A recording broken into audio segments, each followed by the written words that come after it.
Auzubillahiminash-shaytanir-rajeem. Bismillahir-rahmanir-rahim. Assalamualaikum wa rahmatullahi wa barakatuhu. Today our topic is formal letters.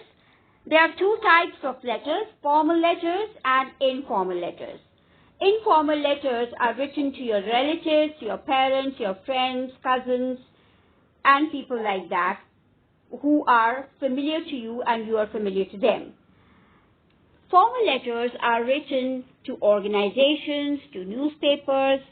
Sometimes the letters have complaints in them. So these are the formal letters. We are going to look at the structure of the formal letters today. Here on the screen you can see the parts of a formal letter. First of all, you write the address of the sender, then the date, name of the addressee, so who you are addressing or who you are writing the letter to.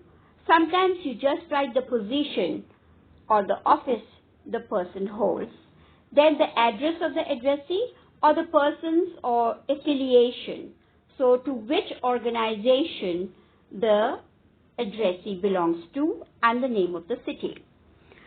Then you have the subject. After that you write salutation. Then the main part of the letter is written in 3 short paragraphs. There can be more paragraphs also, but the main structure of the letter is introduction, body and conclusion. Then you have the closing, and in the end you write the name of the sender. Here we have an example letter, and we will analyze the structure of this letter, and this is from class 9's book.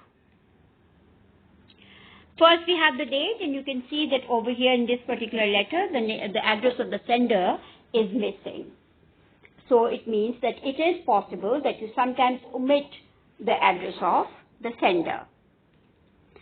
Then we have the name of the addressee or the position or the office that the person holds. After that we have the person's affiliation and the name of the city. Then we have the subject, and this letter is about traffic accidents, and it is written to Daily Dawn and to the editor of Daily Dawn. Okay, and then we have salutation, and then the letter is divided into 3 parts: introduction, body and conclusion. In the first part, in Pakistan, hundreds of people die every year in road accidents. The media and the government focus a lot on terrorism, although traffic accidents are more common than acts of terrorism. So in the first paragraph, the author has introduced what the author is going to talk about. Then in the second paragraph, we have the body. The main reasons for accidents are poor conditions of vehicles, violations of traffic rules, use of mobile phones while driving, underage children driving, bad road conditions, and dim or no street lights. So all the problems that are associated with the topic are mentioned here in detail. Then we have the government should take effective steps like creating awareness among people through the media and training the traffic police so that the number of accidents is reduced. So what actions should be taken? So then the actions are mentioned. So in the first part, the topic is introduced, then some details are given related to that problem or issue, and then what suggestions you have for the people who can do something about it. Then you have the closing, and over here the closing is a different closing, a concerned citizen. So the author is not mentioning the name. He or she has just mentioned who the writer is in terms of a concerned citizen. So this is a person who is writing the letter, and that person is a citizen of that country or place and is concerned about the problem that he is or she is stating. And then we have the city's name. right? So this is the basic structure of a formal letter. Now here is another letter which is also from class 9's book, and what you have to do is that you have to analyze this letter in the same way as we have analyzed the previous letter. Now here are some questions for you. To which newspaper's editor were these letters written? So both the letters were written to different newspaper editors, so you have to mention the names of the newspapers. Are these letters addressed to a man or a woman? So you have to read the letters carefully to find this out. What problem has been identified in letter 1 and in letter 2? Which of these letters gives reasons for the problem? Which of these letters gives suggestions? Do we know who wrote both these letters? Why is the name of one writer missing? So you have to think and write that why do you think the author has not mentioned his name. Now let's closely review the difference between formal and informal letter. Number 1, address.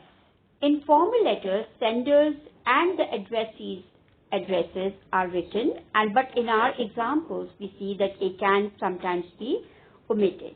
But in informal letter, only the sender's address is mentioned and the receiver's address is not mentioned. Greetings, in formal letter you will say dear Mrs. Ahmed or Mr. Ahmed, dear sir, dear madam. This is how you address or greet in the formal letters. Whereas in the informal letters, you can say, dear Ali, dear dad, dear cousin. So such salutations are used in informal letters. Now, what tense or voice is used in the formal letter? Passive voice is frequently used in formal letters, whereas active voice is more common in informal letters. And the language in the formal letters is formal, and more complex sentences are used, and non-colloquial English is used. Common everyday slang is not used in formal letters. No abbreviations are used in the formal letters, whereas in the informal letters, you can use idioms and colloquial English. Abbreviations may be used, pronouns may be omitted. So this is possible in informal letters, but not in formal letters. And the closing in formal letters is usually yours sincerely, yours faithfully, whereas in informal letters, you can write best wishes, regards, love. So this is how you close the informal letters. Now let's look at some language expressions that you can use in formal letters. Opening remarks. So how can you begin your letter? You can say, I'm writing to complain about. I'm writing on account of. I'm writing because of.